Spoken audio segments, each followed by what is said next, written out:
Welcome to Zen and the Art of Real Estate Investing. What if you could learn from experienced real estate investors, find out what got them to where they are now, get insight into their daily habits, and take these insights to inspire your own growth?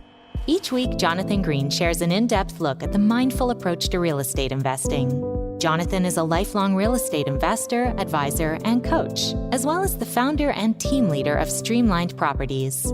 Whether you're looking to start from scratch, get to the next level, or just for a straightforward and honest approach to real estate investing, Jonathan seeks to provide a free mentorship program you can take with you anywhere. Now, here's Jonathan.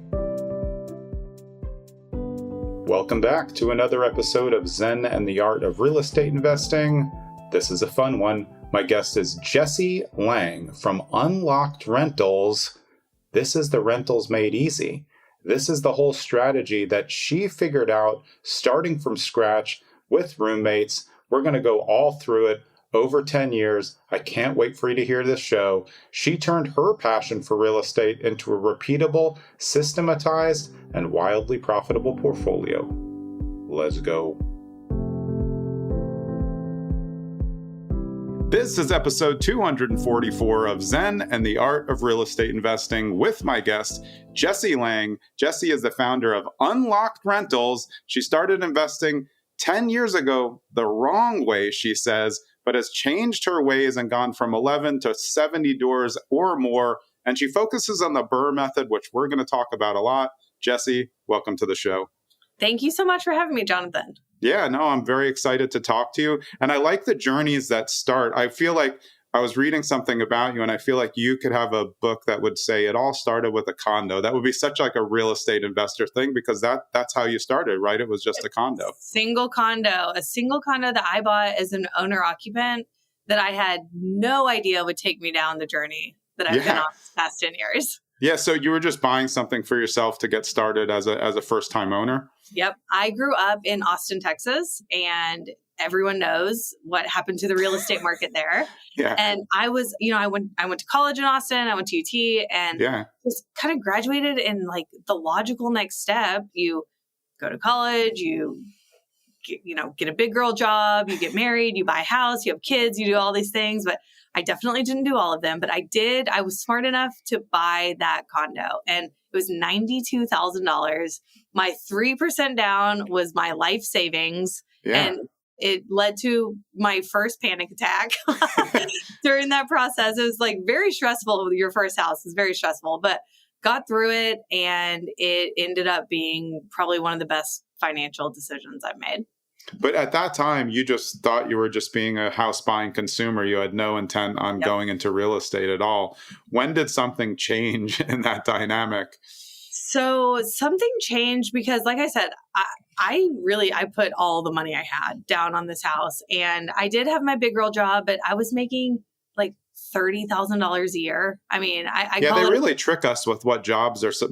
I'm old, but my first real job, and I was an attorney, my first real job was $25,000. Wow. People are like, seriously? I'm like, yeah, and I was working 90 hours a week. So I'm not sure what my hourly was, but it was bad.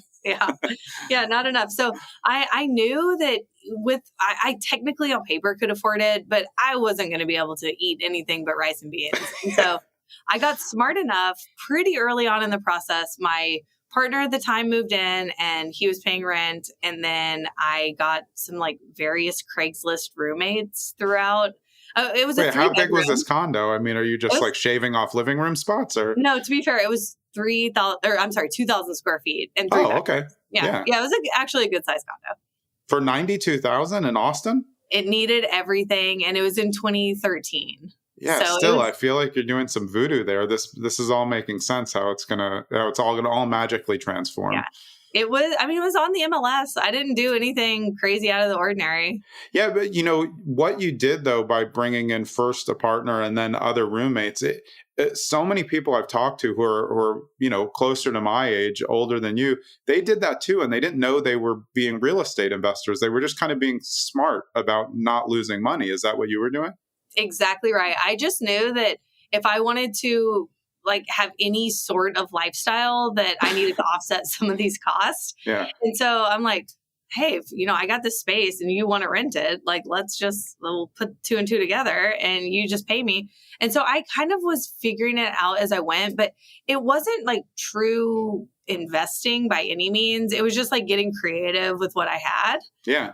And so a couple years passed by. My partner at the time, we split up, and I went from living my everyday life, going to work, friends, whatever, to completely moved out and having 4 college boys renting my 3-bedroom condo, which now is kind of a red flag. But at the time I was like, yeah, this will be great. Seems great. More money. In the span of 2 weeks. And so I was, just figuring like whatever the immediate problem was, that's what I solved. Anything else was irrelevant at the moment. Yeah, but I bet if you look back now, even though that was probably uncomfortable, it's really what sets the table for doing better later, because everybody has those stories of kind of not really knowing what they were doing. But you were smart enough to think financially, like, I don't want to drown. This is an asset. Yes. I want to make sure the asset's okay. And, you just keep pedaling until you get a little bit further ahead. What happened where you thought, hey, this is going so well, I think I should try this again? So because I was moving so quickly, I moved in with a friend for 6 months. I saved up some money and I was, actively looking for the next property I would buy and bought a second home. That one needed a good amount of work, probably 25, 30K. So put some work into it. Had the first one rented out long-term. I got roommates at that house. Right. Yeah. So I was kind of house hacking before I didn't even know it was a term. Same thing. Yeah. It's awesome though. I mean, I think it's again, like smart living that you're trying to figure out. But so these were both DIYs. Are you just kind of pulling up YouTube and trying to figure out how to put tile down? Or are you hiring anybody? So we did hire out. Well, first of all, they're not like top of the line renovations by any means, but the first ones never are. Yeah. I laid some floors. We hung the cabinets, IKEA kitchen. It was nothing great. I did hire someone to take down the popcorn on the ceiling. That was a little bit of a splurge, but outside of that. And so I lived there for a year and I did it again. I bought another house that I moved into. And this was when I was young. It was just me and one dog and like my bed. That was pretty much it. So it was pretty easy to move. And so then at that point I had 2 long-term rentals and roommates at my third house. And these are owner occupant loans. So I have some pretty good preferred terms. It was, rates were decent. And at this point, I'm not only paying for all 3 mortgages, but I'm profiting, almost $1,000 a month on top of my big girl job, which a couple years in was, a little bit nicer to me. Yeah. So at this point, I was like, really, I had no bills. I was probably, bringing in $5,000-$6,000 a month as a 24-year-old. I mean, it was going well. Yeah. I mean, did you think of yourself as an investor yet, or it's just like something that you didn't uncover at all? Yeah. It was, Jonathan, it was still years until I considered myself an investor. Yeah. We're not even close to that point yet. It's so funny though, because now, of course, with Bigger Pockets explosion and everything and all these podcasts like this, there's people who are like, get 1% of a family's rental for like $200. So they're literally have like $2 and they're like, I'm an investor. And their whole social media profile is real estate investor. So it's very interesting how things have changed. And I think it's, I guess a little bit more of a look at me culture that way. Yeah, I think social media probably has some impact on that because I wasn't nearly, I'm pretty active now, but wasn't nearly as active. And also I had no role model. I had no one in my life, friends, family that even owned, thankfully we did own my home growing up. Yeah. But outside of that, like an investment was not even a thought on anyone's mind.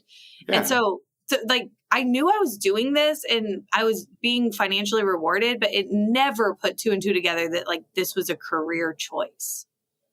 Yeah. I mean, I think that's super encouraging for everybody out there listening who didn't think of themselves as an investor or didn't think they have the education ready to be an investor or that they need to, buy into a big course, which I know you did do later because you've spent on your education, which is important. But it also goes to show like you can get started for nothing and just try to figure things out. The resources out there on social can be good and bad, but there's certainly a lot that you can learn. do you think if you could go and do it again, you would still do it the way that you did it if you had all this YouTube availability? 1,000%. Yeah. Absolutely. And especially where I was in my life and in the country, and, you know, I hit the jackpot. I really did. It was a jackpot. So having 3 properties in Austin, Texas during that run up. Yeah. It's good. And I will say I own 0 of the 3 today. They've all been sold off for various reasons. And that money has gone towards, one was a 1031 that bought me quite a bit of real estate here. Yeah. Another one was what I need. I sold it for the courage to quit my W-2. I was like, if I'm going to do That's this, the runway. I need a runway. If I'm going to do this, I need runway. And so I got the 3 in Austin. I didn't take real estate seriously. I went in 2016 instead to go travel the world for a year. This is after you dumped the job? That I did. Well, okay. So I did quit my job, but I got another one when I got back because I still didn't have the courage to do it quite yet. But yeah, I went and I traveled the world for a year. I lived in 12 countries for 1 month each. That's so funny. That's literally on like a board that I have to do that. It's either 12 cities in 12 months progressively in America, or 12 countries in 12 months Airbnbs. Yeah. Well, I can tell you a lot. I went through a program called Remote Year. They just closed this past year. Yeah, they actually closed down. So we were the second group ever to go, and it was wild. Well, they billed it as like hey, like this is basically like Love is Blind for remote work, right? I mean, I remember seeing it. I looked at it, you know, my kids were getting older at the time, and I was like, I mean, this looks pretty good. Yeah.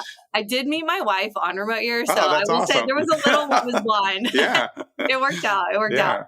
So I was coming from Austin, she was coming from New York, and we both knew we didn't want to go back to where we were living. I had been there my whole life. I'm like, just saw 12 countries. There's more in this world, right?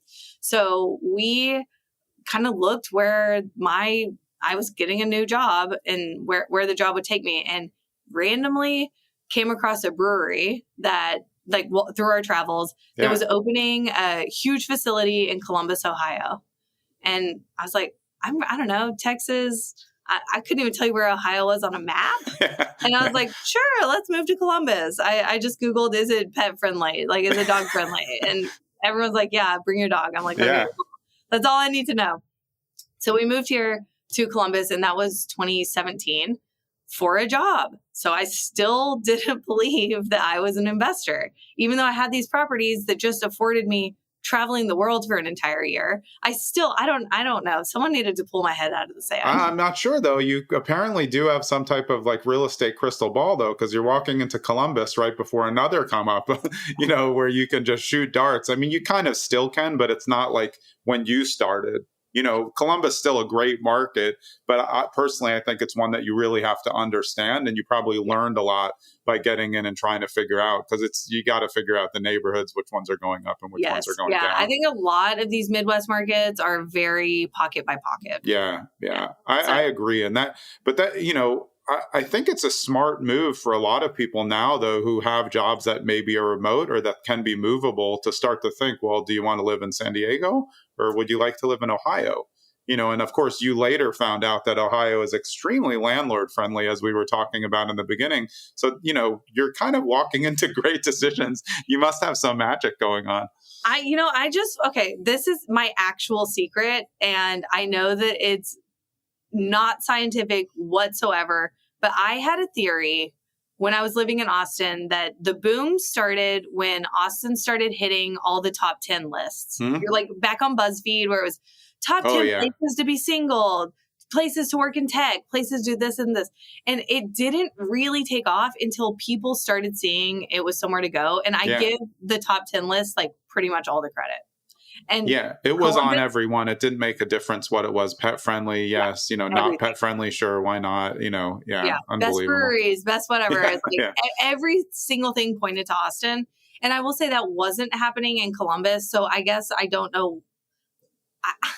I moved here without even coming to visit. Like I took the job. Awesome. Yeah. I was interviewing for the job I took like in Vietnam on a Zoom call in like 2 a.m. my time. And, they were like, can you start on this day? And I'm like, sure, like, let's do it. And so I flew back to Austin, just drove to Columbus, and I started like 3 days later. But what confidence, what led you to have the confidence to just be able to do that? Because there's something in your makeup that just says you were young then, you're still young, but to just say, yeah, this remote year thing is good. I met someone, let's just go to Ohio. Never been there, never seen it. I'll find something. I mean, the prices were good. So looking into it compared to where you came from and what you sold in Austin, it must have looked fantastic real estate wise. It did.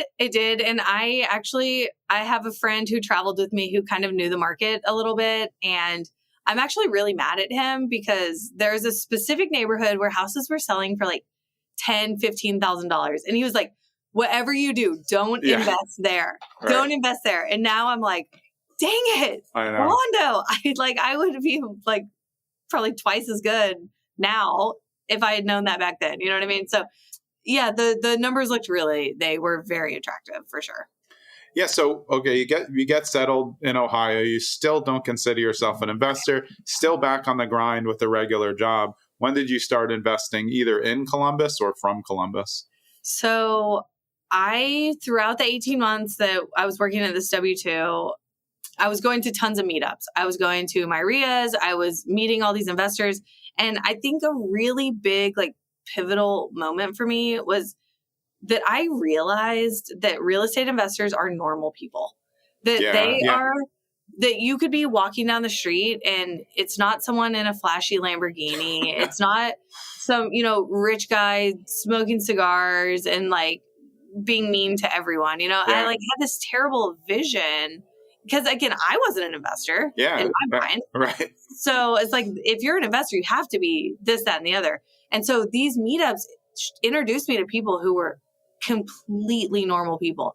And they didn't, they weren't going for $100 million portfolio. They had very modest goals to take care of themselves and their families. And I was like, that is achievable. I can actually see myself doing this. And so it took that 18 months to kind of come to that realization and then also gather the courage to go full time. Yeah. And so, of course, I started wholesaling like many, many do. And I made zero money for 6 months. You're still going to meetups, though. Wait, before we get into wholesaling, I just want, you basically created an advertisement for meetups, which I've been saying as part of the Core 3 Books podcast meetups. But I said exactly what you said, and I have been for years because I've been running meetups since 2020 and did a bunch of them before. The only way to get that confidence is to just see someone who's just like you, who, like you said, I always make this joke, there's someone in the corner at a meetup, in Tevas and a ripped shirt. And you're like, hey, can you bust the table? And they're like, what? That's, Bobby, they have 13 multis and a commercial building. And you're like, what? Yeah. You didn't dress up for this. You're dressed up. Your first meetup probably got dressed up and you're like, what? Why does everybody look like they just showed up, from a property? Because they did. Yeah, no, exactly right. And they, some of the real big guys will pull up in their truck filled with building materials that they just had on site. And it's like, are you the crew? Or are you the owner? Yeah. So that was so important for me to see, to realize that you can be a regular person and also do well in real estate. That was so important.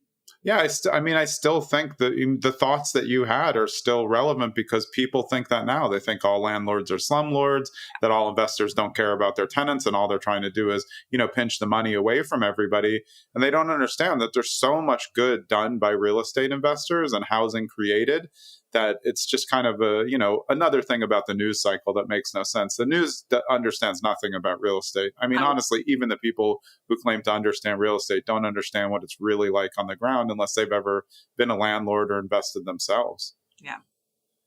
Okay, so let's do it. You're going to the meetups and then something else happens. You're trying to figure it out. Eventually, I know you're going to start getting to it. So I bought $1,000 course on how to wholesale. And, it was my first paid education. Yeah. And I took it very seriously. You were probably the only one who took it seriously. Yeah. Honestly, probably. Yeah. and I read the book cover to cover. I went to all the calls. I did every single thing I was supposed to do. And I was doing the thing, but I wasn't seeing the results until it's like a lot of things in life. the learning curve. But then once it clicks, it just clicks. Yeah. And I made my first wholesale deal 6 months into this. It was $5,000, which felt like all of the money in the world. But I always talk about this with people who get started in $5,000 is the smartest first wholesale deal you can do, or less. People are trying to take way too big hits right now. You know, oh, I'm going to be a wholesaler and ask for a $25K spread. Great. No one's going to like you because your numbers are terrible. Right. You know, was that part of the problem though, getting to your first deal, just figuring out the numbers? I couldn't get anything in contract. I was like timid on the phone, which I'm not a timid person, but I didn't really, I wasn't confident. I was by myself, like working in my little office set up and off the kitchen. And, you know, I'm like shaking in my boots, making these calls, but I did it. And so finally got something in contract. And it was my buyer was someone I met through BRRRR. Yeah. And so, you know, his name's Michael Jackson. And I tell him, I mean, every time I see him, I'm like, you were my first buyer, you know? And so Michael Jackson bought this deal. He walked it with me. He literally like held my hand through the whole thing. Moonwalk or no moonwalk?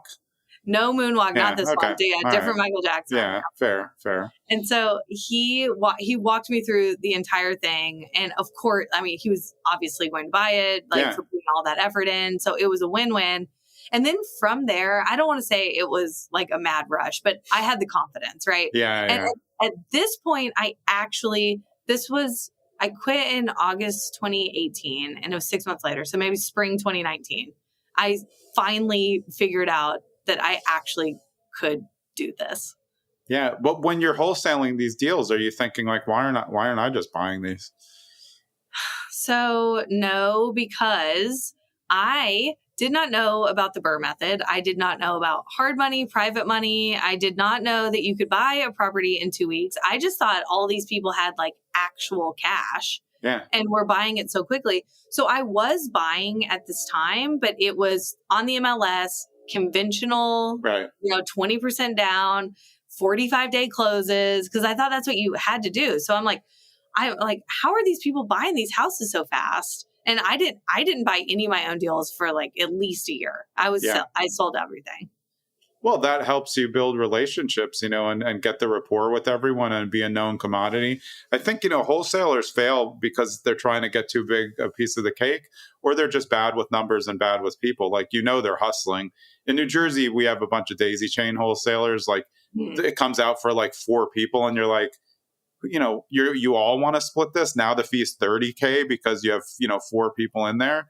And I think if you're just diligent about it and you try to build relationships, especially like you said, after you get over the hump, because it really is hard to get the dialogue and get the first one. But once you get the first one, especially because you did have experience, it seems like you were just able to kind of get going. Yeah. And it really helped get my name out on, you know, Columbus. I don't know every market, but I have heard from others that our Facebook groups are different than anywhere in the country. Like they are so active. Everyone is genuinely trying to help each other. And so that doesn't sound like a Facebook group. That sounds like a nice Slack channel or something. No, I promise you it is. I mean, of course there's a couple bad apples, but there is everywhere. But for the most part, it's like that Midwest hospitality. I'm from the South. I didn't know that like everyone here was actually so nice. I joke, like, even the people in the DMV helping you, they're so nice. Like, how are you all so nice here? Yeah, like that doesn't trend either, but no, I like it. It doesn't happen a lot. And so I think I got really lucky with just the community here. And I've contributed a lot to the community and I've gotten a lot in return. And a lot of, you know, kind of the top investors were pretty close knit. And so it really, those groups and having deals to post, it's not just me posting newbie questions. Like I'm adding value, I'm bringing deals. And so it really, really helped get my name out. And I was able to meet people who introduced me to hard money, private money, because I'm like, how the heck are you guys doing this? And I finally figured that out. And from there, it was off to the races. Yeah. Well, it seems like you get to each of these points where the light bulb goes off. Like it was meetups. And then you're like, oh, wait. These people are all doing it wholesale, got my first deal. And then it's like, wait, other people's money can work for me. I don't need to always have my own. Where did you go from there? Because I think this is the part where you go from 11 to 70 plus. And what kind of properties are you buying? Are you going up to multifamilies now as you start to get going? So some of the first properties I bought actually were multifamilies because I do think that there's some pros, but I kind of, like a lot of people say, like, let me start in multifamily because I can get all these doors like at one time. And I'm like, now knowing what I know, our portfolio is 75% single family. And I actually prefer single family like all day, every day. Yeah. So it wasn't until January 2021 that I really got clear on the method I use is the BRRRR method. I got really clear. The 11 doors I bought before that were conventional. They weren't my own deals, right? Yeah. So I was paying someone else a fee. And then that January 2021, the thing that really changed was I got a mentor. And it was someone that I met on a Facebook group, honestly. And he had an amazing mentor in his own career. And he put like a blurb out that was like, hey, I've had so much given back to me from my mentors. I want to do the same for someone else. And he was kind of a top investor. So yeah, I was like, he said that I think 30, 40 people applied. It was very informal. Yeah.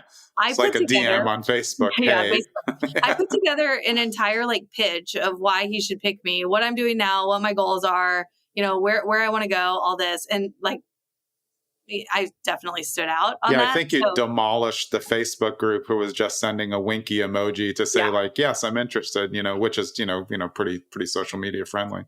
Yeah, I mean, exactly right. But it says, I mean, that is me as a person. Like if I really want something, like I'm going to make it happen. So but I made this happen. And that year working, his name's Brad. He actually wrote the foreword for my book that awesome. We'll hopefully talk about. Yeah. And that he mentored me for a year in a pretty formal but unpaid capacity and introduced me to the right people, the right lenders, everything. And because I had 2 years, a year and a half of wholesaling and deal flow under my belt, that I was able to like start keeping my own deals. And the first year we bought 22 properties. Yeah. Awesome. Hey, it's Jonathan. I hope you're enjoying this episode with Jessie Lang. She's got a lot of information to give you. And if you want to get more information from her and find out about her mastermind, you could wait to the end, and I hope you do. But you could also go to unlockedrentals.com, take a break, and look at the top where it says join our community today. She's got a great group in there where she's helping people take the steps that she did to get where she is. Let's get back to the show. Well, I want to go back though. Why do you still prefer single family to multi? Because it's a preference for people, but there is a lot of rhetoric out there like, hey, it's just easier to get a 4-family because there's one roof. So the two pros that I will argue for multi is one roof, one mortgage. Yeah. Right? Fair. That you only have to do the deal one time.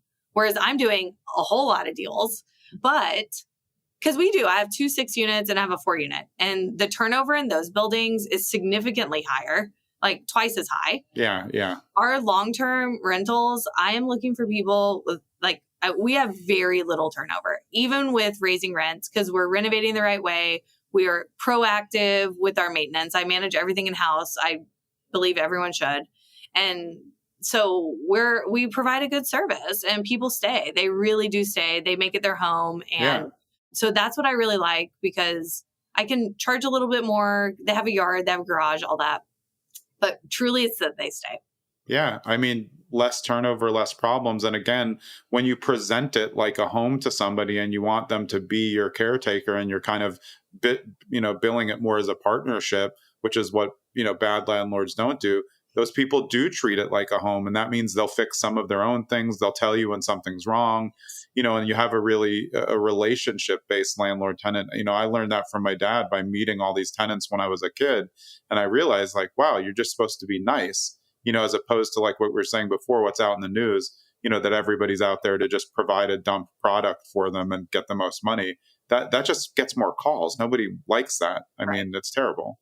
There is a difference I want to point out between being nice and being like a pushover. Yeah, oh, yeah, so, yeah, you can be nice, but also professional and uphold the terms of the lease and, you know, get what you need done, but in a nice way. So, yeah, I mean, and I think that is a change of kind of doing it as a side hustle and running it as a business, which I think you experience, especially getting a mentor like, hey, wait, I'm a business person now. You know, I have a lot of units. I want to run it. You know, there's hospitality involved, but also there's professional tenants out there. You know, we've all seen them. They know what to do, and you can't just let them do it, or you're going to, well, I mean, in Ohio, you're actually in pretty good shape, but in New York, you're in a lot of trouble. You could, you know, be sitting there, you know, 8 years or something.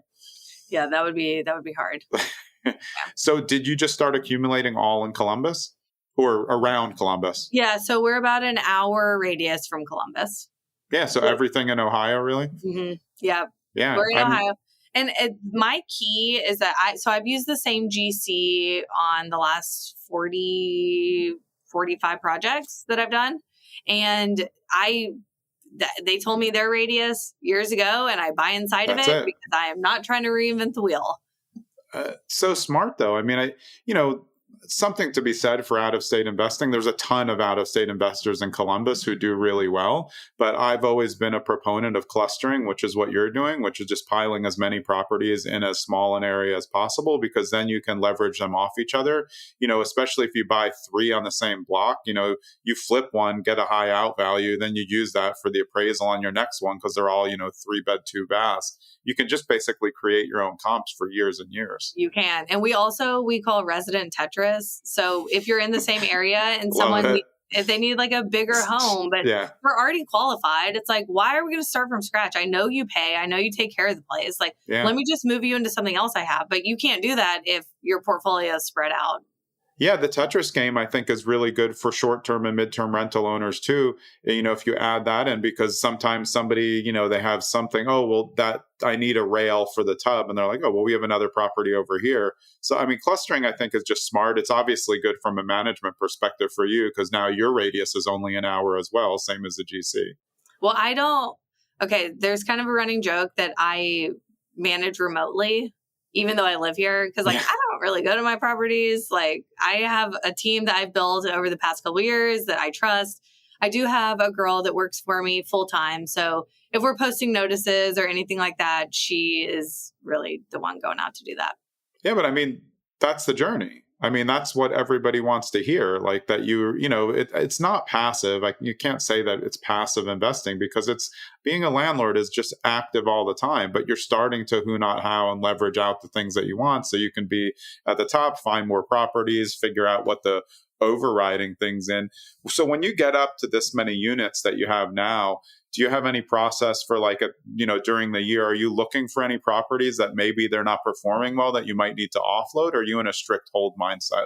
So it's not a strict hold, but it's pretty strict. I'll sell maybe 2 or 3 a year, and they're kind of bottom performing. Yeah. They are just, even if they're performing, but they're just causing consistent headaches. It's like, get out of here.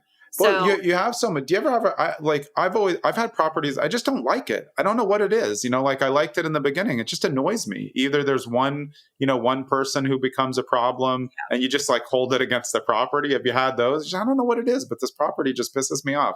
I want to get rid of it. We bought 10 condos from the same seller in a package deal, and it was 100% seller finance at 3% for 3 years. And I was like, listen, I'm going to buy this. Okay. 3-year Jessie, like me 3 years from now, I'll figure out what I'm going to do. Yeah. It's now, they were an absolute headache. The HOA was terrible, like all this stuff. It's now been 3 years and we are in the process of selling them all off. But it's like, it's like when you get a deal like that, I don't even really care what the exit strategy is. Yeah. It's like, You take the frogs, whatever. Yeah. Yeah. So we ended up buying something that was like totally outside of my buy box. That's not what I normally buy.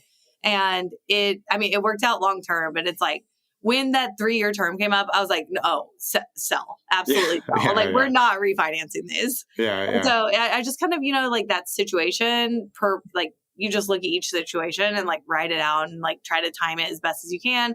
But there is no right answer. Like you're never going to get it right 100% of the time. You can just do your best with the info you have right then, Yeah. I mean, and sometimes like you just uncover something that an inspector is not even going to find. I mean, this is just part of the process. That's why I think, people do need to understand houses a little, walk a lot of houses before they start buying, just to get an idea of what goes on in the basement. I mean, that's where all the problems go if you have basements or, attics, wherever there's going to be. So as you're going along, for your regular traditional deal, you're doing BRRRRs. What's your mode of financing? Are you going in with hard money and then flipping it into a regular loan at the end with hopefully the increase in the value? Yes. Well, not hopefully increase. Like I'm underwriting knowing that there will be an increase. That's the BRRRR. Yeah. Yeah. If it's a hope and a prayer, then it's not going to work out. Yeah. So that's the main strategy. So single family with hard or private money.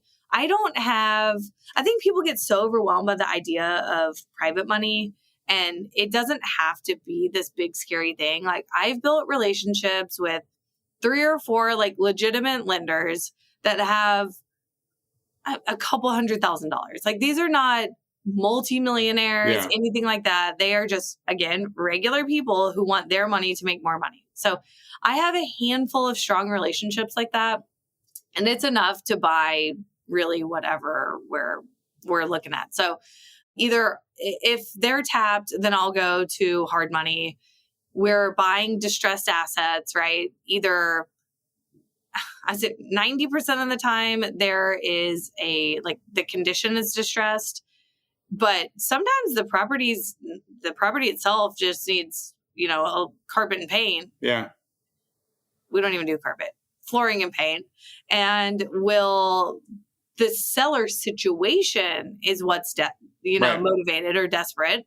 And then they'll sell at a price where I don't have to do much and I can still BRRRR out of it on the refi. But that's like a lipstick BRRRR. I mean, it's the best kind. Yeah. It's way quicker too. We have some, it's like there was one in particular that I bought we couldn't get inside, but the price, I'm like, anything could be going on inside of there and I'm still going to buy this house. Yeah. Like I could walk in and it's filled with alligators and I would still buy the house. I just assume when it can't get in, I always just think it's a meth lab. That's just what I think. There's holes in the walls, there's Coke bottles in the walls. Okay, it's a meth lab. Yeah, you just plan for the worst, right? Yeah. And so this one in particular, we bought it. We went to give notice to the resident. They were on month to month. And this woman came in just beside herself. I mean, she was just torn apart that she was going to have to leave the home that she had been in for 15 years. Oh, wow. And it was like, that's not the business I'm in. I'm not in like trying to displace someone. And I ran the numbers. I'm like, okay, well, what would this appraise for as is? She ended up coming up like $200 a month on rent.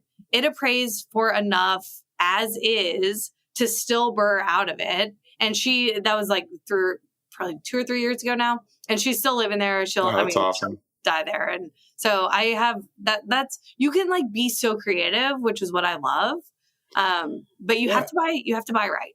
That's again, it goes back to pushover versus good human. There's somewhere in between. But I think that I learned that over the years with my dad and landlording that, part of being a landlord gives you a great opportunity to help people. Mm-hmm. You don't want to take the first person that comes in, but sometimes people have a lower credit than you would like, but they have a real story that you can verify. And it's like, they're not going to be able to find anything, or they have 2 big dogs. And you're like, okay, I want to be the person who, lets them get a place because everybody else is saying no pit bulls, which happens in a lot of places.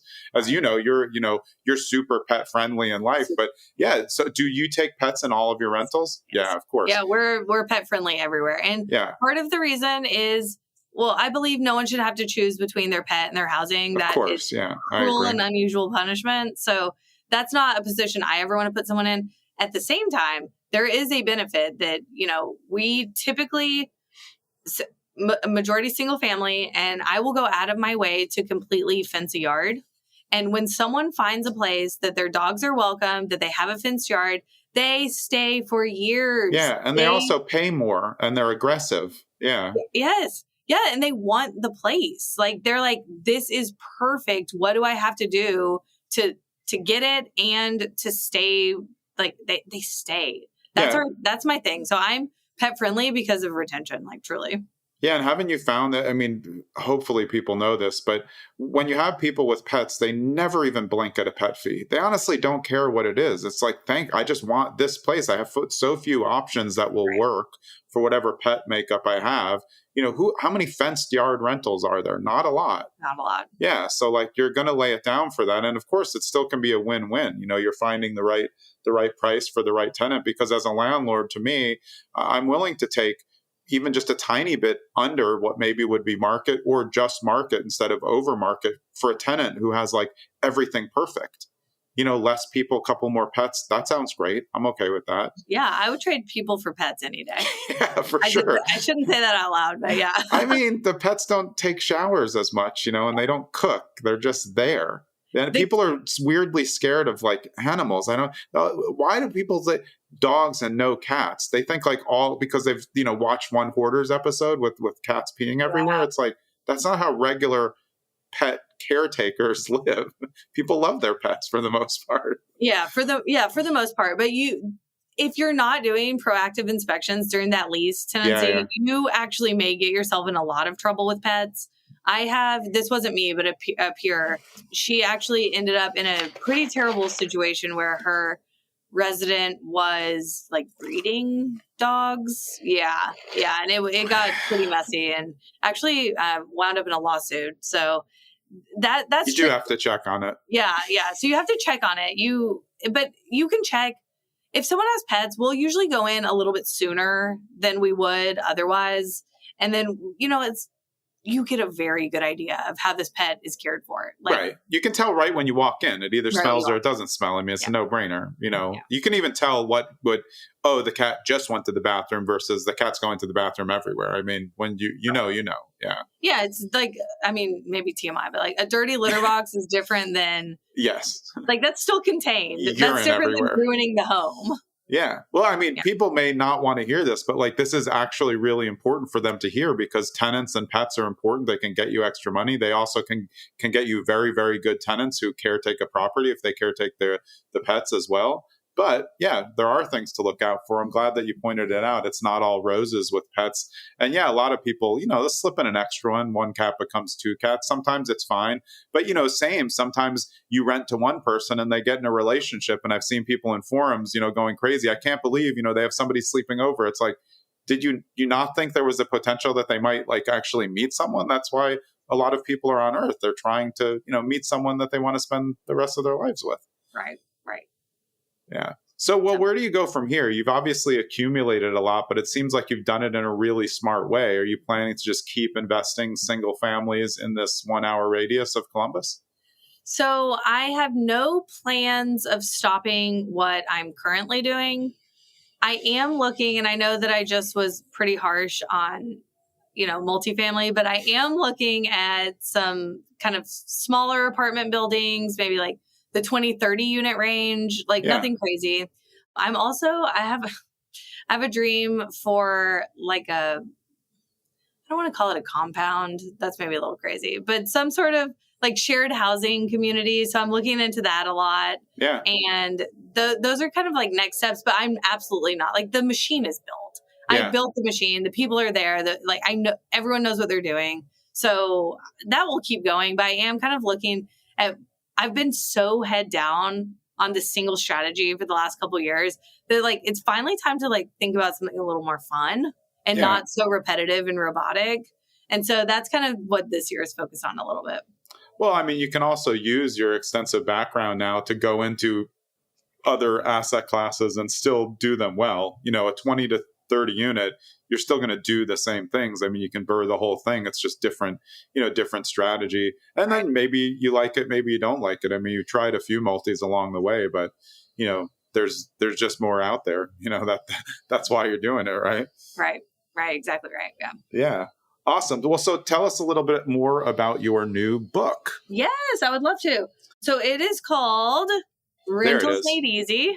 That cover looks great. Thank you. My wife is a graphic designer, and she got looped into everything. Yeah. So it's legitimate book, right? Yeah. It's not just a cover PDF somewhere. Yeah. Well, and everyone's like, oh, you wrote a book. And I'm like, it's a real book. Like I wrote a book. Yeah. And it's long. It's not 11 pages. There is one wholesaling book that's actually good, but it's like 45 pages or something. And I was like, well, it's such so little. Yeah. So it's the entire, we call the BRRRR method, because we're also talking a lot about self-management. Yeah. So it's everything from, on the buy side, what types of loan to use, where to find your deals, how to structure your entity. We talk all about getting your business set up the right way. We get into the renovations, how to keep your asset. We harden the property. We talk about that a lot. Yeah. How to find the right renter. Wrong person can destroy not just your property, but your career. It can really put you out if it's done wrong.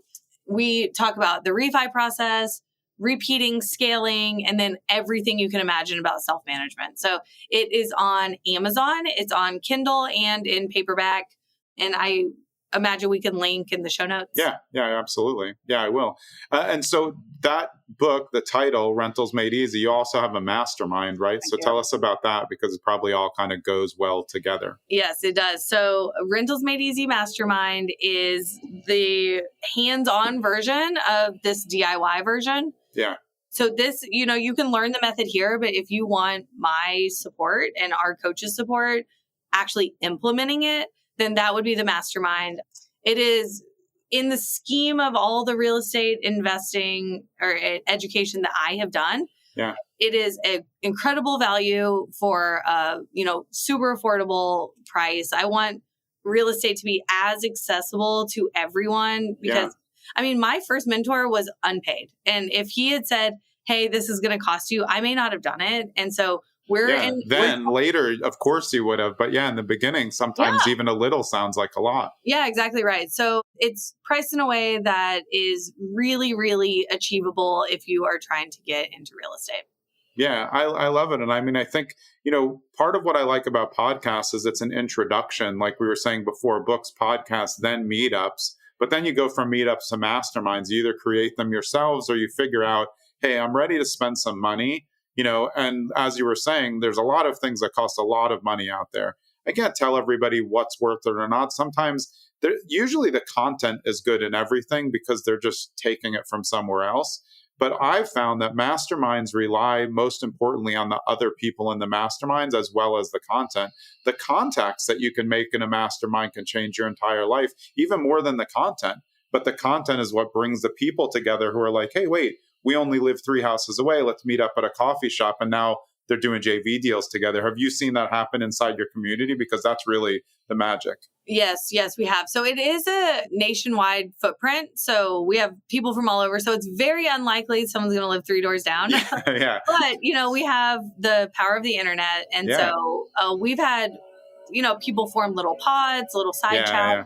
A couple formal entity creations together.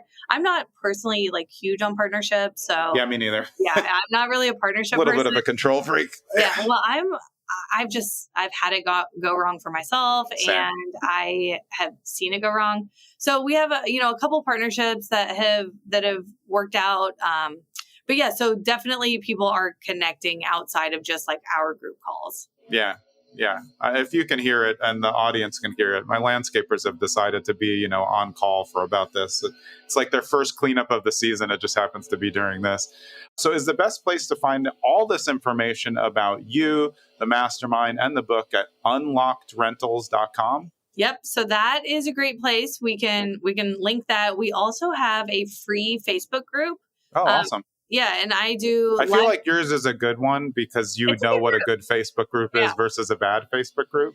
Yes, it's a good one, and I do tons of giveaways for things. We provide all sorts of resources. We have, I go live every Tuesday with trainings. I've been doing it for almost 3 years, which is crazy. Awesome.